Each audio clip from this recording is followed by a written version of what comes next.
Buenas noches.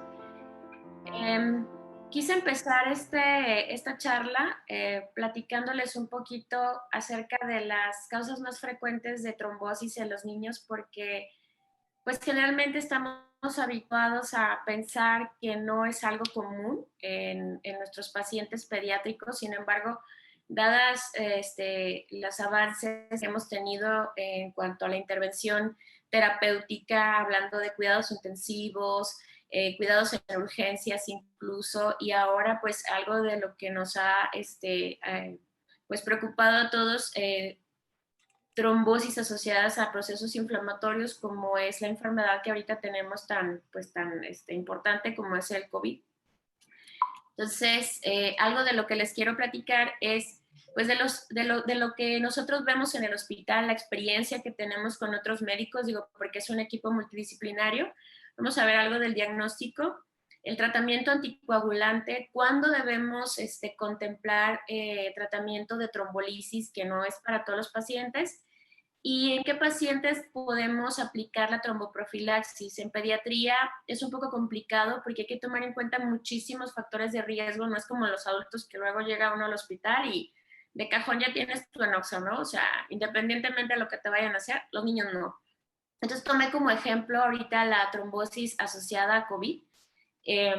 No vamos a hablar específicamente de ese evento trombótico, pero sí es un ejemplo que ahorita puede abrirnos un poquito el panorama para comprender cuándo sí, cuándo no es la tromboprofilaxis en nuestros pacientes pediátricos. Como todos ya sabemos, pues parte de los eventos iniciales de una trombosis es eh, básicamente la lesión endotelial, el flujo anormal en nuestros vasos sanguíneos, ya sea arterias o venas, y los estados hipercoagulables, ¿no? Entonces, en pediatría, lo más común que tenemos que promueva estos eventos, pues son los catéteres. Como bien comentaba el doctor Alejandro Lozano, pues es lo que más causa trombosis en los niños, las trombofilias, es decir, la parte hereditaria es lo menos común y es muchas veces lo que le andamos buscando así como si fuera la principal causa y no lo es. Entonces, si lo vamos a hacer, hay que saber cuándo tomar esas pruebas para que no vayamos a tener falsos positivos y creamos que el paciente realmente tiene una trombofilia hereditaria cuando pues no hay nada de esto. Las cardiopatías congénitas, malformaciones vasculares también ocupan algún lugar bien importante en nuestros pacientes, especialmente cuando tenemos acceso a al tercer nivel, que es donde pues estos pacientes son atendidos generalmente. Y bueno, esto es algo de lo que yo les quiero hablar. Hay características especiales que incrementan el riesgo de trombosis. Lo vamos a estar mencionando consecutivamente cuando estemos avanzando en esta charla. Y bueno, esto lo pueden encontrar ya publicado por parte de la Sociedad Internacional de Hemostasia y Trombosis. Entonces, todos los pacientes pediátricos que tengan hospitalización prolongada, es decir, más de 72 horas, que tengan cáncer, cualquier tipo, la colocación de catéter venoso central en cualquier lugar y de cualquier tipo, hablando incluso de un PIC, el uso de estrógenos por mayor de un mes, o sea, a los niños que, bueno, sí también tenemos pacientes que sí se los ponemos.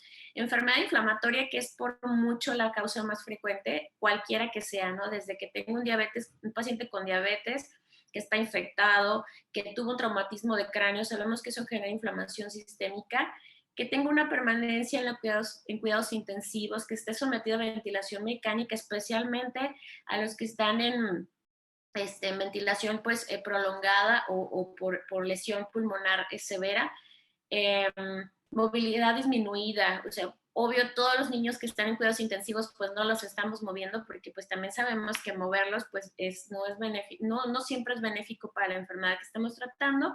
La obesidad, que es por mucho ahorita una causa bien importante de trombosis y que a veces no le damos la importancia.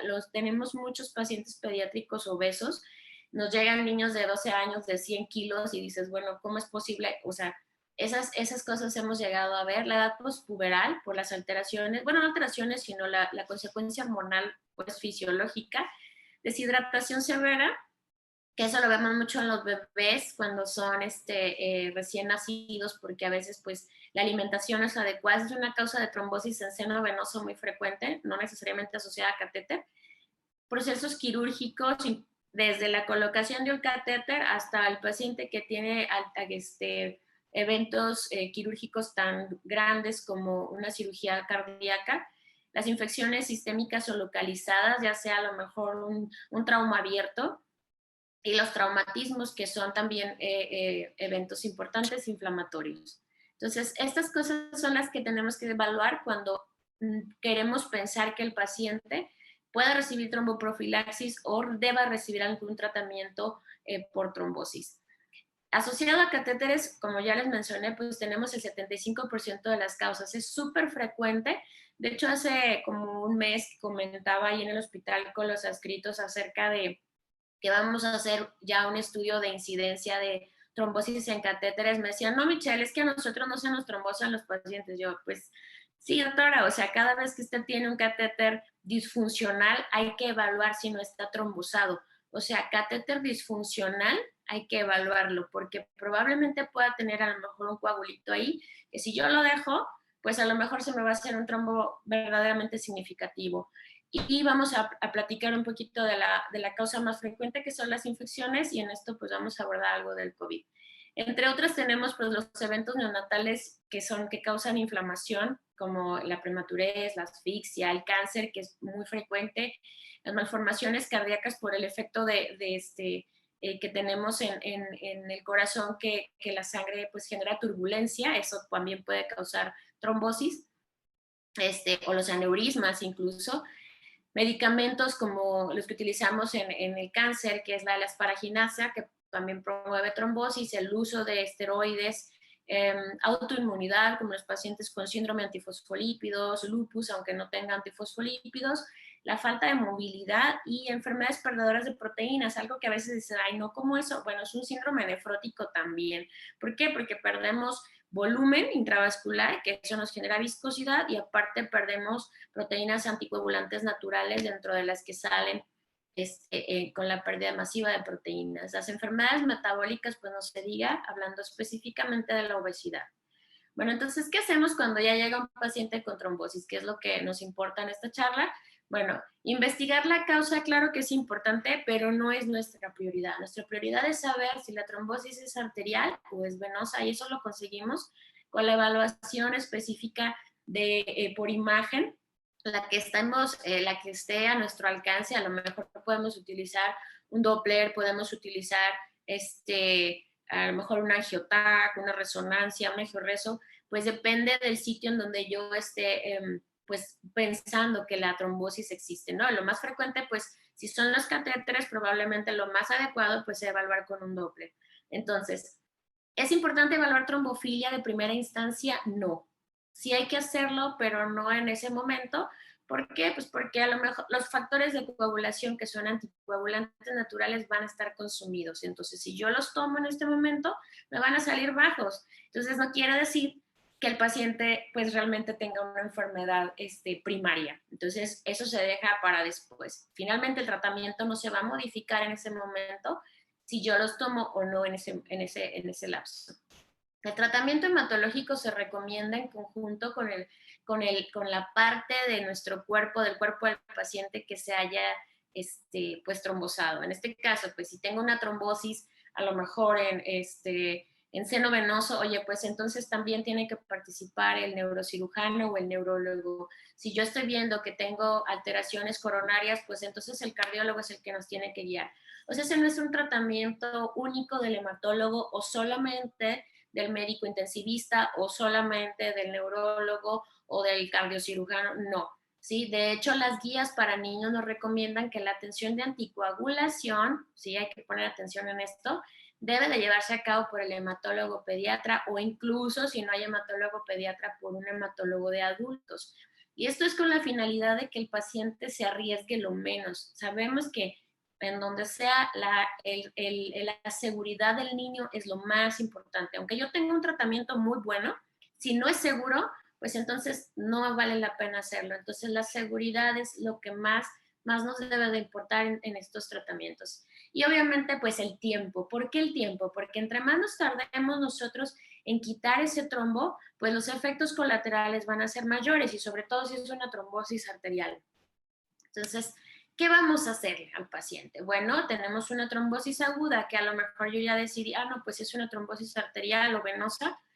Si es una trombosis arterial, generalmente pues tendemos a actuar más rápido, pues porque estamos viendo a lo mejor la extremidad que cambia de color, que duele, que está perdiendo pulsos. O sea, por ejemplo, la colocación de catéteres arteriales es muy común de que luego nos fijamos porque cambia de color. Pero las trombosis venosas tardamos en tomarlas en cuenta, en revisar si realmente existen o no, porque entonces es hasta que empieza a edematizarse, hasta que el niño te dice, oye, me duele, o a que cambia de color, o que si a lo mejor tengo un catéter central, pues hasta que empiezo a tener fiebre y veo ya el cardiólogo me dice, oye, ¿sabes qué? Pues tienes una vegetación. Entonces nos damos cuenta, ¿no? Pero el tiempo es muy importante. Entonces yo tengo que estar evaluando, hablando de catéteres, si mi catéter está permeable, y ahorita vamos a ver cómo evaluamos eso. Vamos a revisar también el mantenimiento del tratamiento, o sea, cuánto tiempo debe de durar y cómo le voy a hacer y cómo lo voy a monitorizar. Cada fármaco que yo utilice debe de tener una monitorización especial para llegar a la meta terapéutica. Entonces, mi meta terapéutica debe de iniciarse antes de las 72 horas y mi misión es recanalizar o desaparecer ese trombo lo más rápido posible. ¿Cómo lo hacemos? Bueno, tenemos varios fármacos, de los más frecuentes se los pongo porque luego de pronto decimos, ¿sabes qué? En mi hospital, pues ni de chiste que tengamos Enoxa, y menos ahorita, porque de hecho es súper complicado conseguirla, pero si tenemos heparina no fraccionada, podemos utilizarla sin problema. De hecho es la que más se usa en muchos hospitales, el 15% de los niños lo utiliza, y el rango terapéutico que tenemos que alcanzar es un TTP de 1.5 a 2 veces el valor basal para la edad. Estamos acostumbrados a llevar ese TTP de 60 a 80. Bueno, sí, pero estamos hablando de niños, no de adultos. Entonces, desde un bebé que a lo mejor tiene un TTP normal de 45, pues yo me lo llevo a 90. Sí, obviamente mientras no sangre. Entonces, es bien importante que yo primero establezca lo que le toca al bebé o al paciente pediátrico como normal, y después decir, bueno, tengo que llegar a esa meta terapéutica con las cantidades adecuadas de heparina para que pueda lograrse la anticoagulación. Otra cosa que tenemos que hacer es que podemos titularlo también con niveles de heparina factor 10 activado, pero eso es un poquito más complicado, y especialmente en algunos hospitales que no tienen acceso pues económico sobre todo, pero finalmente se puede hacer. Entonces, esa es una opción. ¿Y cómo lo hacemos? Bueno, pues antes se utilizaba el bolo de heparina, así de que está trombosado, échale un bolo, pues ya no. ¿Por qué? Porque el riesgo de que me sangre ese paciente en ese momento es mucho mayor que el beneficio que le puedo dar al ponerle un bolo. De hecho, eso ya está descrito, aunque todavía en muchas bibliografías viene como sugerencia. En los niños no lo usamos, en los adultos pues hay que tener sus precauciones, pero de hecho tampoco ya es una práctica que deba ser común. Y bueno, ¿cómo le hacemos entonces? ¿Qué dosis utilizamos? Bueno, resulta que por eventos metabólicos, los niños más pequeños, menores de 12 meses, utilizan grandes cantidades de heparina. Podemos llegar a tener hasta 28 unidades por kilo por hora, mientras que los niños más grandecitos, de más de 12 meses, de un año para arriba, pues ya tenemos requerimientos un poquito, no, o sea, más bajos, hasta de 20 unidades por kilo por hora. ¿Qué quiero decir con esto? O sea, si yo le echo 30 unidades, no es mejor. O sea, ponerle más, o sea, solamente me incrementa el riesgo de hemorragia, pero no la efectividad, porque también tenemos que tener en cuenta que el paciente a lo mejor tiene algunos otros fármacos que puedan producirle hemorragia, o que a lo mejor la enfermera le puso una solución para mantener la vena permeable con heparina, que es muy común en los cuidados intensivos, y yo no estoy sumándole esas cantidades de heparina a lo que ya le estoy poniendo a mi infusión. Entonces hay que tener cuidado con eso, porque lo dicen, es que tuvo una hemorragia, porque por la heparina, no, espérate, hay que contar toda la heparina que le estamos poniendo al paciente. Y ojo, el paciente con lesión renal debe de recibir menos cantidades porque se va acumulando. Entonces también ese paciente puede tener complicaciones asociadas a hemorragia por cantidades de heparina excesivas que pueda metabolizar en ese momento. ¿Qué otra opción tenemos? Lo que les comentaba ahorita, pues la heparina de bajo peso molecular o la fraccionada, que desafortunadamente pues tenemos jeringas precargadas, ¿no? Entonces las más chiquitas son de 20 miligramos y para la de contar. O sea, si yo necesito menos cantidad, pues probablemente voy a estar desperdiciando la jeringa porque pues ya tiene una aguja ahí, no la puedo volver a utilizar y pues o sea, el precio es alto. Más o menos cada jeringa de estas aquí con nosotros cuesta entre 1,500 2,000 pesos, dependiendo de la marca. Y ahorita pues el precio es más alto porque se ha utilizado con mayor frecuencia debido a las complicaciones que tenemos por COVID. Entonces, ¿cómo monitorizamos este tipo de fármacos? Bueno, sí hay que monitorizarlo con anti-10 activado, debe de estar entre 0,2 a 0,5 unidades por mililitro y hay que tomarlo 4 horas después de la primera administración para poder ver si la dosis la subimos o la bajamos. Entonces, podemos llegar a pensar que no requiere monitorización, pero claro que es importante hacerla, al menos en algún momento, en el primer día, en la primera semana, para ver qué tal la está monitorizando el paciente, ¿no? Metabolizando, perdón. Entonces, esa dosis la tenemos que ir ajustando al peso porque de pronto tenemos el bebé que nos llega recién nacido de 3 kilos, pero le decimos, bueno, señora, vengan un mes, y en un mes a lo mejor el niño ya pesa, no sé, 4,5. Entonces, hay que estar ajustando. Ese es uno de los principales problemas que como pediatras tenemos al momento de anticoagular, porque los niños ganan peso así cada rato. Entonces, pues es el problema de estarle ajustando sus dosis para llegar a que el tratamiento sea lo suficientemente efectivo. Entonces, también tenemos dosis dependiente de edad, claro que sí. Bueno, los niños más pequeños, como en la heparina de alto peso molecular, llegan a requerir cantidades un poquito más altas y es cada 12 horas de la enoxaparina, no cada 24. Y en los niños más grandes podemos disminuirla incluso hasta 0,5 miligramos por kilo por dosis cada 12 horas. De hecho, en Estados Unidos no se utiliza otro fármaco que no sea la enoxaparina para anticoagular. Aquí en México, por el costo, pues utilizamos acenocumarina después del periodo del evento agudo, porque pues no todas las personas pueden pagar la enoxa y pues si se los dejamos, a lo mejor dicen, no, sí puedo y van a interrumpir el tratamiento y no vamos a llegar a ningún lado si utilizamos ese fármaco de forma continua. Entonces, ¿qué hago después de que ya pasó el evento agudo, de que ya está anticoagulado mi paciente con cualquiera de las dos modalidades? Bueno, se recomienda que 5 días después de utilizar heparina, la que ustedes hayan elegido de alto peso molecular o de bajo peso molecular, pues iniciemos con anticoagulantes orales. ¿De cuáles tenemos? Pues los tenemos con los antagonistas de vitamina K y los no antagonistas, que son los antagonistas del 10 activado que ahorita vamos a ver. Entonces, hablando de los antagonistas de la vitamina K, ahorita solo está disponible la cenocomarina, warfarina ya no tenemos, pero finalmente el objetivo es el mismo de ambas, que es disminuir la cantidad de los factores que son dependientes de vitamina K. O sea, inhibimos la gamma carboxilación de este tipo de factores. No quiere decir que el hígado los va a dejar de producir, sí los produce, solo que no van a recibir esa parte de ese carbono extra que la vitamina K nos regala al momento de administrarla. Entonces, ese proceso se ve limitado. ¿Y cómo voy a saber yo si estoy dándole la dosis adecuada a mi paciente? Bueno, pues tengo que llegar a un índice, a un INR terapéutico de 2 a 3, que es lo seguro para que no me sangre. Ojo, hay algunos lugares, algunos pacientes que requieren tener un índice hasta 4, pero el riesgo de hemorragia es mucho mayor. Entonces, en niños preferimos dejarlos de 2 a 3 para mantenerlos pues más seguros, porque acuérdense que pues el niño anda corriendo, que si se cayó, se pegó a la cabeza, y entonces esas situaciones nos pueden comprometer mucho la seguridad del paciente. ¿Qué dosis se recomienda? Bueno, esta también va a cambiar de acuerdo a la edad.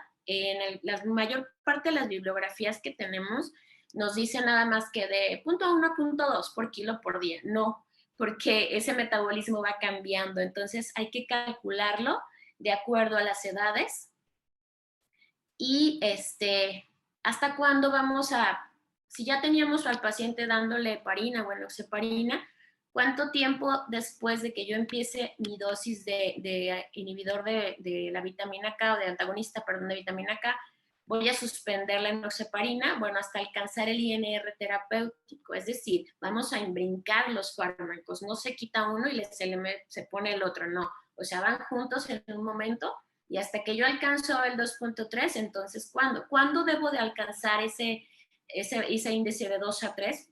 pues más o menos en 72 horas, que es lo que tarda el fármaco en hacer efecto. Entonces, yo lo empiezo y en 3 días le vuelvo a tomar un INR para ver si yo ya llegué a mi índice terapéutico. No conviene tomarlo antes porque pues eso va a estar pues moviéndose y pues no vamos a tener ningún resultado que queramos. Entonces, ¿qué cosas hay que tomar en cuenta cuando yo le receto a mi paciente un antagonista de vitamina K? Bueno, pues que debe de continuar con alimentos que contengan vitamina K. Algo que se hacía antes era decirle, ¿sabe qué, señora?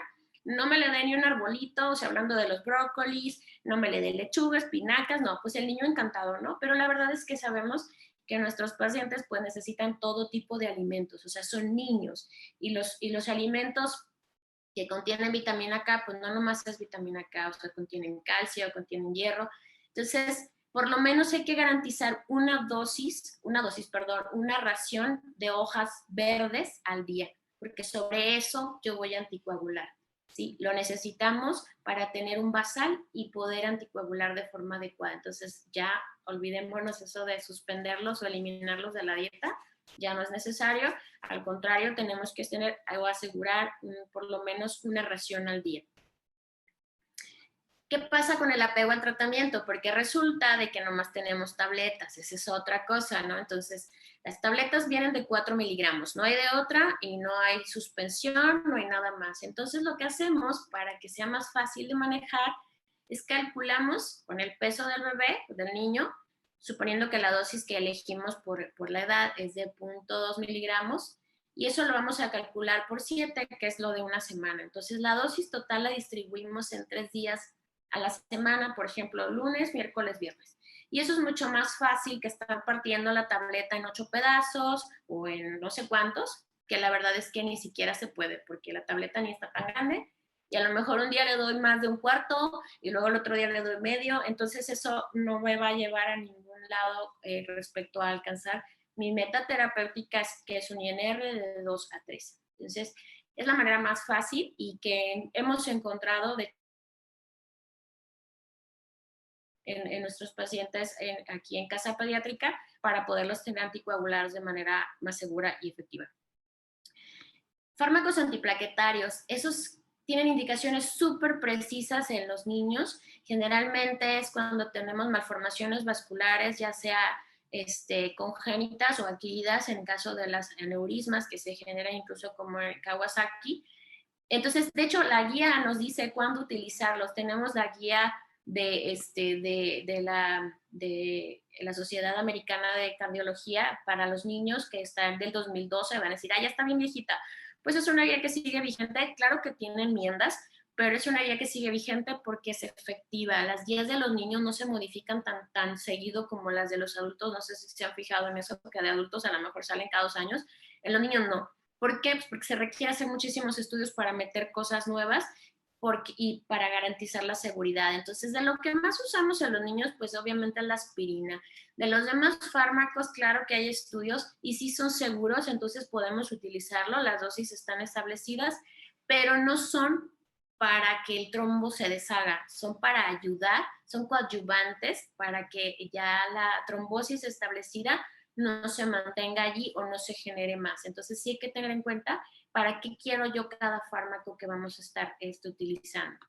Y finalmente, los inhibidores del factor 10 activado, que aún no están a la venta, pero por ejemplo el Rivaroxaban, sabemos que ese lo vamos a tener en suspensión, que tuvo un buen resultado, todavía no está liberado por la FDA para los niños, pero ese va a venir en la presentación en suspensión, que está pues súper bien.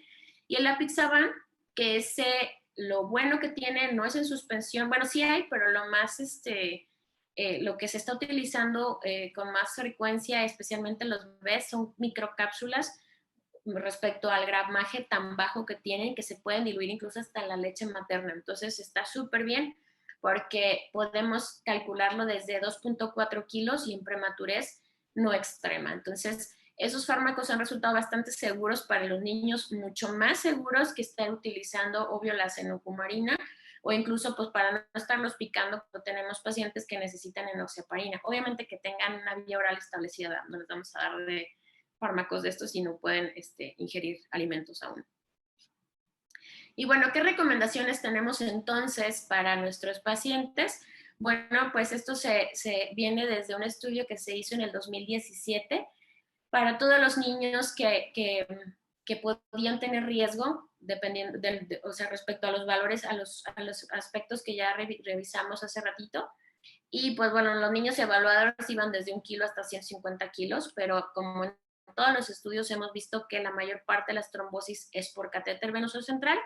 Todos han tenido dificultades para el diagnóstico, o sea, aquí y en China es mmm, llevarlo a la tomografía, que nos tengan a tiempo el anestesiólogo para que el niño no se mueva, o sea, las dificultades son iguales en la mayor parte de los lugares en el mundo, o que si no tenemos un experto que nos pueda evaluar el estudio de imagen, ¿sí? Porque no todos somos expertos en eso y eso hay que reconocerlo.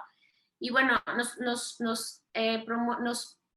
ayudaron a reconocer cuándo podemos tener un evento trombótico y es lo que vamos a revisar. De lo más frecuente, que son los de los catéteres.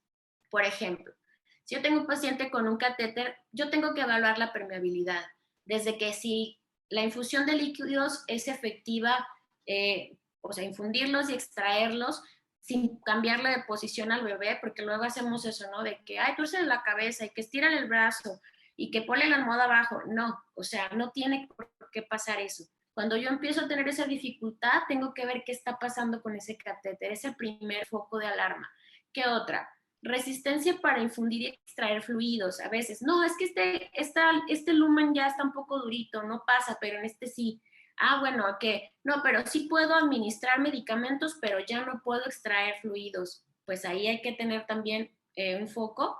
No retorno, ya no me sirve ni para un lado ni para otro, y la incapacidad para infundir y extraer fluidos. No importa si es en un lumen o si es en dos, o sea, los que sean, la verdad es que sí es importante que evaluemos estas características de la funcionalidad de nuestro catéter.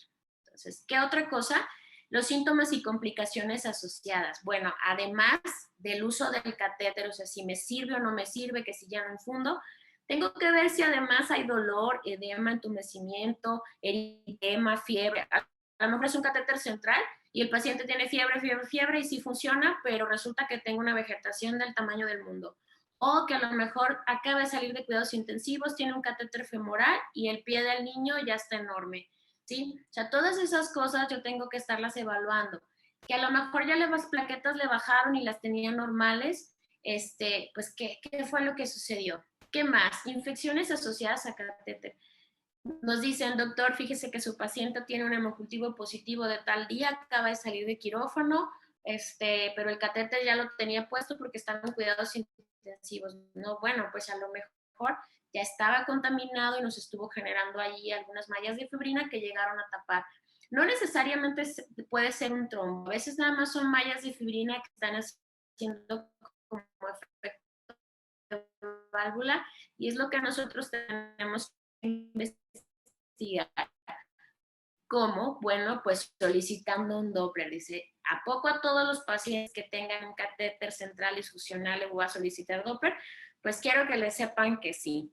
Y esto lo hace, por ejemplo, como en el SickKids, o sea, no se mueve un catéter hasta que no tiene la evaluación de su estudio del cardiólogo con el Doppler y del hematólogo. Pero aquí no, aquí es como, ya no necesita el catéter, quítaselo, sin más ni más. O sea, eso es bien común.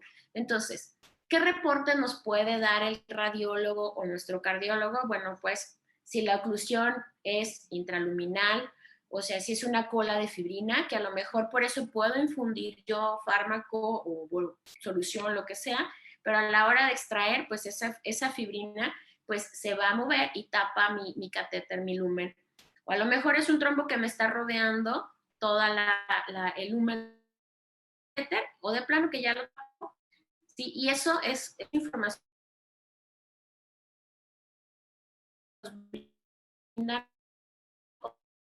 es multidisciplinario, o sea, no solamente es del hemorroidista, hay que hacerlo todos. Entonces, ¿qué hago con un catéter entonces? O sea, si funciona, no funciona, lo quito, a qué hora lo quito. Si necesito colocar otro, pues ¿qué hago? Porque a lo mejor se me va a volver a trombosar. Bueno, pues aquí lo que recomienda la ISTH es que se haga el ultrasonido previo al retiro de catéter. Siempre, pues sí, siempre, porque acuérdense que son niños y la seguridad es lo más importante.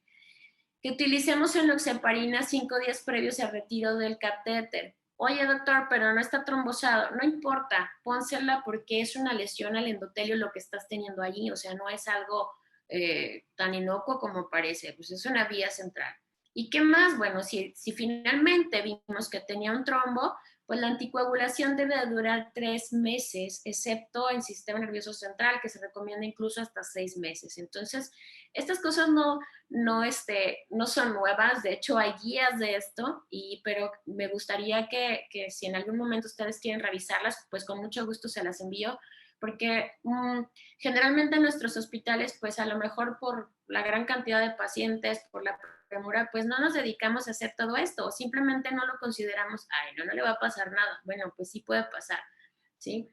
Otra cosa, los catéteres no se destapan con heparina, con bicarbonato, con otras sustancias. Para eso existe el alteplase y hay una guía de uso a destapar los catéteres. O sea, esas cosas no se usan porque no sirven para eso. O sea, la heparina no sirve para deshacer un trombo en esa manera. Nos ayuda al sistema de coagulación para que el trombo ya formado no siga haciéndose grande y nuestro propio sistema anticoagulante lo vaya deshaciendo. Entonces, hay que tener precaución con el uso de estos fármacos porque le ponemos una infusión de heparina, no se destapó, pues échale otra y otra, y a lo mejor el paciente no sangra y el trombo sigue ahí.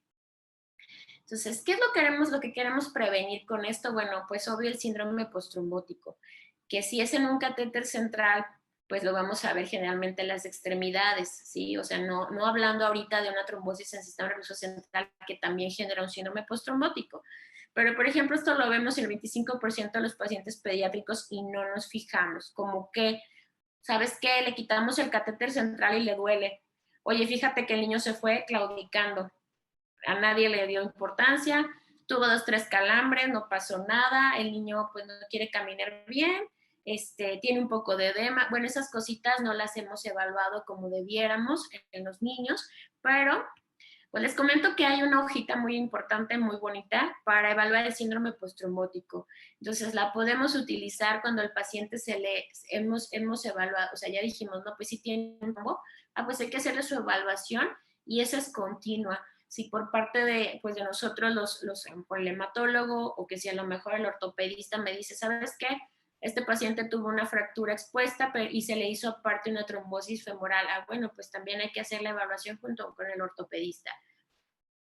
Entonces, todas estas complicaciones pueden ser evitadas, pero bueno, ¿qué pasa si de todas maneras, pese a todo el manejo y cuidados que debemos de tener, tenemos complicaciones? Lo peor que pudiera pasar, pues es que el paciente llegara a fallecer por una trombosis, que la mortalidad no está tan baja, son 2%, y de las trombosis arteriales, obvio, es más alta, del 4 o 9%. Entonces es lo que queremos evitar. Sobre todo, a lo mejor el paciente no se murió, pero qué tal que el brazo se le trombosó y hubo que amputarlo porque tenía un catéter arterial y no pudimos destaparlo. Entonces yo creo que no es necesario llegar a esas situaciones cuando tenemos fármacos que podemos utilizar. Bueno, ¿qué es lo que queremos lograr cuando tenemos un trombo que no logramos deshacer o que incluso incrementó de tamaño? Bueno, pues utilizamos algo que se llama trombolisis. ¿Y qué es lo que queremos hacer? Bueno, pues que el mismo trombo que ya está hecho, pues se empiece a deshacer y es un coadyuvante a lo que nosotros ya tenemos en nuestro sistema. O sea, le vamos a dar un extra con fármacos que van a ayudar a hacer que este trombo se deshaga. Entonces, ¿cuándo es tiempo o cuándo yo voy a decidir si mi paciente tiene que trombolizarse? Bueno, pues lo ideal es en los primeros 15 días del evento. Generalmente cuando es un evento arterial, pues la trombolisis es de ya, ¿no? O sea, es mucho más rápida, no vamos a esperar 14 días. Pero si la trombosis es venosa, pues dentro de los primeros 14 días está bien porque el éxito pues se puede medio garantizar en un 83% de los casos. Obviamente esto va a disminuir conforme pase el tiempo, incluso pues ya ese mismo trombo puede estar adosado a la pared del vaso o incluso del mismo corazón y pues ya ser más complicado y tener que hacerse una trombectomía porque ya no va a surtir efecto con la trombolisis o farmacológica. Entonces, tenemos precauciones y contraindicaciones cuando los pacientes tienen una trombosis aguda.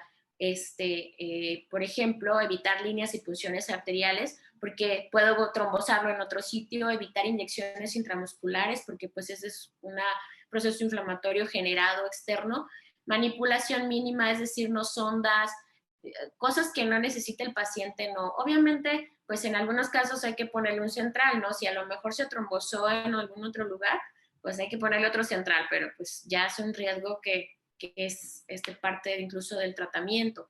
Eh, ¿Cuándo no debemos hacer trombolisis? Cuando tenemos un sangrado activo. ¿Por qué? Pues porque el paciente va a sangrar más y vamos a comprometer la vida. Cuando tenemos alteraciones hemorrágicas concurrentes o concomitantes, como que un paciente con hemofilia. ¿Un paciente hemofílico se puede trombosar? Claro que sí. Por ejemplo, en un adulto, digo, pues porque tengo una ateroma. O sea, no quiere decir que porque tengo una enfermedad hemorrágica nunca se va a trombosar. Cirugías mayores o punciones que se hayan llevado a cabo días previos, hemorragias o cirugías intracraneales o espinales de menores a 2 meses, cardiopatías congénitas y que el paciente haya tenido un evento de asfixia reciente, menor a 7 días, y la prematurez extrema. Entonces, si esas cosas existen en nuestro paciente, pues no son candidatos a trombolisis. Entonces, ¿cuáles sí son las indicaciones específicas de trombolisis? Pues una trombosis arterial, obviamente, con isquemia ya tisular, una trombosis venosa extensa, en la que el flujo ya no se haya logrado recuperar a pesar del tratamiento primario, la tromboembolia pulmonar, solo la que tenga datos de hipotensión o choque con lesión cardíaca. Si no, no es una indicación. Síndrome de vena cava superior, obviamente, la trombosis renal bilateral, cardiopatía congénita, que no sea la que tenga, es la que nos habíamos mencionado, un trombo mayor a 2 centímetros en la aurícula derecha, o sea, ya de plano que ocupe todo, enfermedad de Kawasaki con trombosis coronaria y trombosis en sistema nervioso central, que detenga deterioro neurológico y que no responda al tratamiento inicial.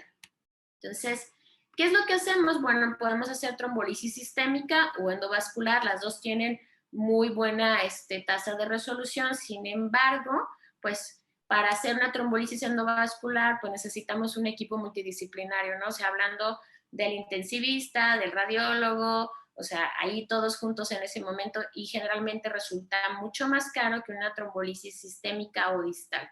Entonces, ¿qué más podemos hacer también? Pues la trombolisis endovascular, que es un poco, pues también más complicada, más cara y requiere de un equipo que pues esté capacitado. Y en esto, de todas maneras, el fármaco tiene que utilizarse para que el trombo no se vuelva a formar en el sitio en donde se hizo la resección del trombo que estaba ocluyendo. Entonces, cuando nosotros vamos a utilizar, ya decidimos que vamos a hacer trombolisis, ¿qué necesitamos hacer? Bueno, el paso 1 es proporcionarle a nuestro paciente plasma fresco congelado previo al evento, al procedimiento de trombolisis, con la intención pues de equilibrar las cantidades de plasmina en la sangre del paciente, especialmente en los neonatos. Una dosis de heparina no fraccionada, 5 a 10 unidades por kilo, que nos va, bueno, esa depende del régimen de alteplase que vayamos a utilizar. También lo que vamos a hacer es, obviamente, tomar exámenes de laboratorio basales y que tengan niveles de seguridad que ahorita vamos a mencionar. Y bueno, las guías nos proporcionan dos formas de trombolisis, a dosis baja y una dosis alta. Nosotros en el hospital, por seguridad de los pacientes, y nos ha ido bien, hemos utilizado la dosis baja. Lo hemos hecho con neonatos y lo hemos hecho también con pacientes pediátricos en cuidados intensivos. Esto no se hace pues en una cama normal de piso, tiene que hacerse o en cuidados intensivos o en urgencias. Y sobre todo que el equipo esté disponible, o sea, tanto el radiólogo, el intensivista, el hematólogo, banco de sangre, por cualquier evento que podamos tener. ¿Sí? Las dosis las vamos a ir calculando de acuerdo al régimen que yo elija y puede repetirse. A lo mejor yo ya le hice mi trombolisis de 72 horas, evalué con imagen, oye, ¿sabes qué? Todavía tiene un trombo ahí que no se quitó. Podemos ver si se lo hacemos otra vez. Sí, sí se puede, pero depende de la evaluación del paciente, ¿sí? ¿Qué más? Bueno, pues hay que considerar suspender la infusión de alteplase porque tenemos un evento hemorrágico. ¿Cuándo puede suceder esto? Cuando tengo fibrinógeno menos de 100, y entonces pues toca poner un crioprecipitado. Si tengo plaquetas menos de 100,000 también hay que poner plaquetas. Y bueno, si a lo mejor yo quiero revertir todo eso, lo puedo hacer con protamina, digo, en caso de que la hemorragia no pare y tenemos esta infusión, pues entonces hay que hacerlo con protamina. Bueno, entonces, hablando ya de la parte de la tromboprofilaxis, lo que ahorita a lo mejor está como más en boga o que tenemos más dudas porque son niños, es lo que concierne a la parte esta del proceso inflamatorio y los eventos de coagulación que suceden en COVID. Las características o factores de riesgo son los mismos que vamos a tomar en cuenta para estos pacientes, o sea, los que ya habíamos mencionado. Y bueno, hay algo que ha salido ahorita, bueno, ya desde el año pasado, ya lo habíamos evaluado, es términos que se están utilizando como el inmunotrombo y la tromboinflamación. Bueno, estos eventos inflamatorios asociados a la coagulación, pues están hechos para disminuir la expansión de microorganismos, ¿sí? Nuestro cuerpo genera como mallas de fibrina que ahorita vamos a revisar en función de disminuir la dispersión de todos los microorganismos, llámense bacterias o virus.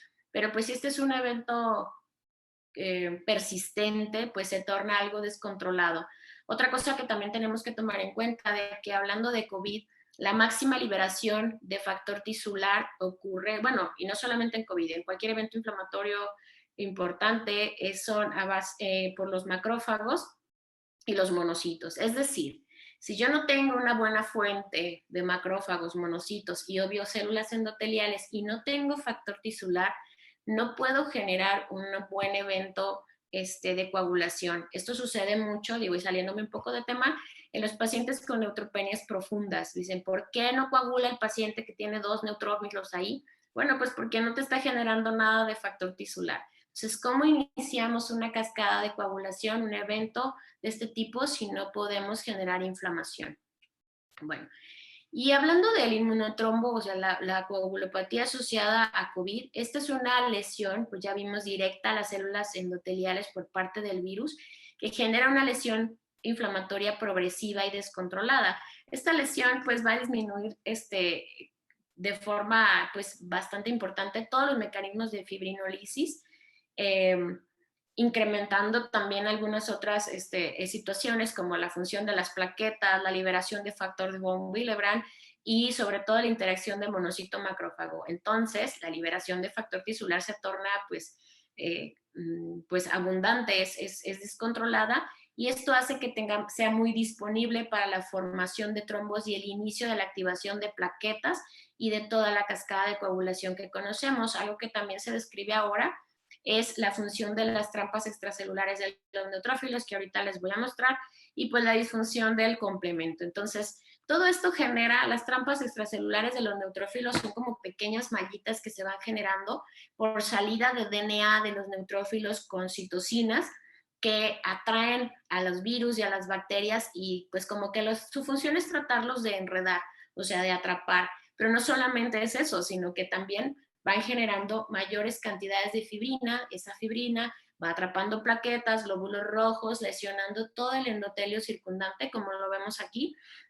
Y es por eso que la lesión endotelial se perpetúa y la trombosis es tan frecuente en los pacientes que tienen COVID, ya sean niños o adultos, o como un evento posterior a la infección o al evento grave en agudo de los pacientes, que en este caso pues sería el PIMS. Entonces, el inmunotrombo es algo que se ha venido manejando este término ya desde hace tiempo, pero pues obviamente ahora pues fue más relevante respecto a los hallazgos histopatológicos que hemos tenido con esta enfermedad. Entonces, es aquí donde yo quiero poner el ejemplo de cuándo podemos utilizar la tromboprofilaxis, ¿no? Ahorita que lo necesitamos, tomando en cuenta siempre las recomendaciones de riesgo de trombosis, o sea, no todos los niños que tienen COVID se van a anticoagular, ¿sí? O sea, no funciona así. Entonces, ¿qué otros eventos trombóticos hemos tenido con COVID y así raros? Tenemos síndrome antifosfolípido secundario o adquirido. De hecho, hace como 2 meses tuvimos una niña ya de 13 años que nos llegó con una trombosis en miembro pélvico derecho y 15 días, no, un mes antes había sido diagnosticada con COVID, le tomamos exámenes, todo, bueno, pues resultó un síndrome antifosfolípidos. No podemos saberlo si es primario o finalmente es una secuela de la infección por COVID, ¿no? O sea, esas son cosas que pues ahorita no podemos saber, digo, los estudios, por eso no les puse ni porcentajes, porque los estudios pues ni siquiera están concluidos porque son hallazgos recientes. Microangiopatías trombóticas como cuáles, pues incluso un urémico hemolítico que sea fuera de la edad, incluso síndrome hemofagocítico, o sea, que tiene más características de una síndrome de activación macrofágica como el que se presenta en las enfermedades autoinmunes como la IJ, porque de hecho estos pacientes en lugar de presentar aplasias como en el hemofagocítico, pues presentan trombocitosis y leucocitosis. Entonces eso hace un poquito la diferencia, pero finalmente, histológicamente hablando, pues es como el mismo evento. Entonces, ¿qué vamos a hacer con estos niños que les vamos a dar una tromboprofilaxis? Bueno, se recomienda, obvio, el anticoagulante y la tromboprofilaxis mecánica, o sea, pues sus vendas, sus mallas de compresión, de ambulación cuando sea posible, y establecer los factores de riesgo que ya vimos antes, o sea, si tiene un catéter, si su hospitalización es prolongada, si tiene un evento inflamatorio, no se nos debe escapar a evaluar todo esto. ¿Qué más? Un dímero D elevado más de 5 veces. Esto también ahorita está un poquito en discusión porque se ha visto algunos estudios en niños que el dímero D no es tan importante como en los adultos, pero bueno, finalmente ahorita lo tomamos como un factor de riesgo. ¿Qué vamos a utilizar? Podemos utilizar heparina de bajo peso molecular o enoxaparina, que es la que tenemos disponible en nuestro país o en nuestros hospitales, aparentemente más fácil. Y hay que llevarla a un antidies activado hasta 0.2 a 0.5 unidades por mililitro. Recuérdense que son 4 horas después la hora a lo que vamos a evaluarlo. Esto hay que hacerlo durante todo el tiempo que permanezca hospitalizado. O sea, si el niño tiene riesgo de trombosarse, porque a lo mejor es un paciente obeso o porque pues ya lleva, no sé, una semana en cuidados intensivos, pues hay que darle su tromboprofilaxis. ¿Hasta cuándo? Pues hasta que el paciente se vaya y 30 días después de que se vaya, tenga o no tenga trombo, ¿sí? Por eso se llama tromboprofilaxis. No está indicada de manera rutinaria, digo, esto se los repito, a lo mejor ya dices, pues ya entendimos, pero la verdad es que me ha tocado de que, doctora, ya se va el paciente, le dejamos aspirina porque tiene 800,000 plaquetas, oye, pues no, ¿verdad? O sea, no es como por si acaso. ¿Tiene factores de riesgo? No, pues ninguno. Bueno, entonces hay que pensarlo, porque el riesgo de hemorragia también existe, o sea, no le estamos dando dulces. Entonces, tampoco se debe de hacer enfermedad asintomática. Ah, no, pues es que sí se infectó porque su papá tuvo COVID, pero el niño está súper bien. Ah, pues tampoco. Ausencia de factores de riesgo para trombosis y que no tenga catéter venoso central. O sea, también es eso, ¿no? Si a lo mejor estuvo hospitalizado y no tiene factores de riesgo, sin catéter, pues tampoco, ¿no? O sea, tampoco hay que ponerle a todo nomás porque se puede o porque está allí metido en el hospital. ¿Qué complicaciones podríamos tener si no lo hacemos? Algo que seguramente el doctor Alex ha estado viendo, pues son miocarditis y aneurismas coronarios. Eso ha sido bien frecuente. Y bueno, no tenemos que tener problema para utilizar este tipo de fármacos porque ya están bien dosificados y establecidos desde pues hace ya mucho tiempo. Digo, la guía no está nueva, es del 2012, entonces no hay duda de que sí se debe de hacer hasta en neonatos. ¿Ok? Y bueno, finalmente, pues creo que esto es parte de lo que queríamos abordar en esta charla. Espero que les haya sido pues útil. Yo sé que a lo mejor hay muchas dudas acerca de la trombosis en COVID, pero eso es como un tema muy, muy amplio ahorita. Pero lo que quería era poner un ejemplo de cuándo podemos utilizar la tromboprofilaxis en los niños, qué hacer al inicio y durante el tiempo en que el paciente lo requiera. Gracias. Muchas gracias, Michelle. Eh, Excelente la plática. ¿Me podrían hacer favor entonces, quienes tengan dudas, pues ya sea de alguna manera hacérnoslo saber a través del chat o déjenme poner acá muchas, la versión en la que puedo ver a todos y quizá le pueda dar la palabra a quien, si hubiera alguien que estuviera interesado en preguntar directamente. Pero si nos pueden ir anotando en el chat, vamos respondiendo las preguntas. Yo tengo algunas de hecho, Michelle. Ah, dígame, doctor. La pregunta es, cuando nos hablabas un poquito del tratamiento Ujú. para los trombos y nos decías, bueno, muy bien, el tratamiento debe ser tantos meses y retiro el catéter en tanto tiempo, pero la duda es, ese tratamiento agudo que inicialmente propusiste, ¿son 72 horas siempre? Eh, ¿Cuál? El administrar Cuando ya- hablaste de administrar enoxaparina o administrar anticoagulantes de no, cianocobalamina y o demás. sea, se recomienda de 3 a 5 días. En algunas bibliografías incluso son hasta 7 días, Mm, ¿sí? Pero, por ejemplo, si el paciente no ha establecido la vía oral, por ejemplo, que está en cuidados intensivos y no come porque está intubado, le tienen una mínima alimentación enteral, pues la verdad es que es mejor continuar con enoxaparina o con heparina que meterle un fármaco de oral. ahora, sobre todo porque son difíciles a veces de manejar la cianocobalamina, ¿no? Ujú. Otra pregunta más. Nosotros tenemos por rutina el ponerles una dosis baja de parina a todas las infusiones que damos a través del catéter venoso central. Les ponemos normalmente una unidad por mililitro. Este, ¿Esto es correcto? ¿Se debe seguir haciendo? ¿Es una buena política o no tiene sentido? Pues las guías de cuidado de catéteres en algunas lo recomiendan, pero incluso dice que si el paciente tiene riesgos como los que vimos ahorita, pues de una vez valdría la pena a lo mejor anticoagularlo bien, ¿no? Y checar que la dosis que le vamos a poner para anticoagular, eh, o sea, sumarle la que le va a poner en la infusión, porque luego a veces eso no lo tomamos en cuenta. Y sobre todo, otra cosa, doctor, la infusión que se pone, si yo la preparo para 24 horas, pues me va a dejar de funcionar, porque esas infusiones, la vida media de la heparina es de 4 a 6 horas. Entonces, o sea, a lo mejor dices, no, es que tiene 24 horas y aún así me hizo un trombo. Bueno, sí, pero porque la infusión solo duró 6 horas. Entonces hay que estarla cambiando. O sea, sí entiendo su punto, no creo que sea malo porque le digo, depende también de su paciente. No, pero el costo sería altísimo, que habría que estar cambiando soluciones a cada rato, ¿no? Porque Ajá, sí, la vida media del medicamento es a partir de que tú lo colocas en el paciente, es a partir de que entra en el paciente o a partir de que lo preparas en la botella. está preparado. Sí, es que eso es un problema que a veces no contemplamos, Claro. incluso si yo preparo una solución eh, de este tipo, tengo que estarla preparando, o sea, obviamente voy a hacer una solución de menos cantidad para no desperdiciar, sí entiendo el punto de no estar desperdiciando Ujú. soluciones, pero entonces mejor preparo una solución con poquita cantidad, con más poca heparina, que le dure 4 a 6 horas y no estoy gastando 1 litro de solución cada 4 a 6 horas, pues qué caso tiene. O sea, digo, viéndolo desde ese punto. Es toda una modificación en la forma en que trabajamos, porque nosotros hemos empezado a implementar el retiro de los catéteres en las cirugías, a veces hasta 24 horas después de la operación, y dejándolos ya, en cuanto el paciente tiene opción de vía oral, con puras soluciones periféricas.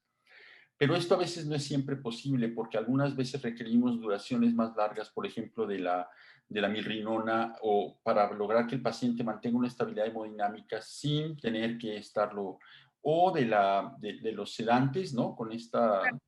Y eso nos obliga a dejar de alguna manera el catéter central un poco más de tiempo. Ujú. Pero siempre me había quedado esa inquietud o me sigue quedando esa inquietud de, bueno, ¿hasta cuánto tiempo le vamos a dejar este catéter solamente porque no quiero que se me vaya a infiltrar y volverlo a aplicar o porque es muy cómodo? La verdad es que tener al Sí. paciente una semana con el catéter, lo saco del hospital antes de le quito el catéter antes de echarlo del hospital, es muy cómodo, pero pues tiene sus riesgos, como lo acabas de platicar, ¿no? Sí, sí, sí, o sea, sí los pueden dejar, pero pues obviamente hay que evaluar antes de quitarlo y si usted dice, ¿sabes qué? Nosotros lo quitamos rápido para evitar riesgos, pues creo que eso es algo bueno, ¿no? O sea, que lo contemplen de esa manera. Pues la ventaja que tiene el contemplarlo de esa manera es que nos permite además evitar también infecciones intrahospitalarias. Claro. Cuando los pacientes tienen cortocircuitos derecha e izquierda, como el caso de los que se hacen cirugía de Glenn y demás, pues está el riesgo de que lo que le metas ahí se va a ir a la cabeza. Entonces, mientras menos cosas le metas en la vena, Claro, mejor te por va. supuesto, mejor. Ujú. ¿Alguien más que tuviera alguna pregunta o que quisieran comentar? No veo nadie que me escriba nada. No sé, Javier, si tú has visto algo del curso de la plática, porque no revisé todo el chat todo el tiempo. No, no he visto ahorita, he estado revisando ahorita y no veo alguna otra pregunta. No, creo que no. Bueno, pues Michelle, te lo agradezco muchísimo. La verdad es que la plática es muy esclarecedora. Hay muchísimas dudas. A mí me quedan muchas dudas en el manejo. Sí me gustaría nos compartieras las guías y esto más reciente que está saliendo acerca del manejo con las nuevas heparinas que ya en los adultos la están usando.